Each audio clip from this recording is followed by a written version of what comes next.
sono attacchi di panico che van su e giù, cannoli ripieni che brillano nel cielo blu.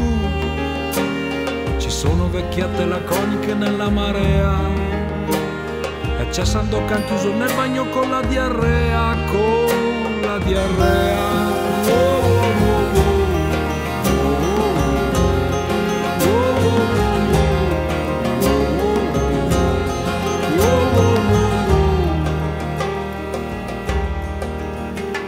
C'è la capitana Ventura col suo entourage che ha il cervello più sgombro di un vuoto garage.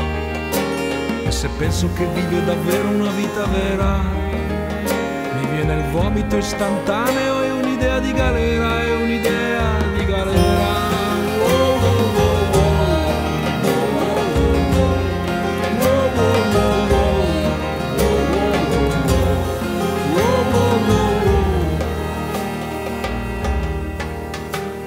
Invece a sparare proiettili di riflessione ti si fonde il cervello eppure la ragione, ed oltre ad infiammarsi il nervo sciatico rischi un ricovero coatto all'ospedale psichiatrico, all'ospedale psichiatrico.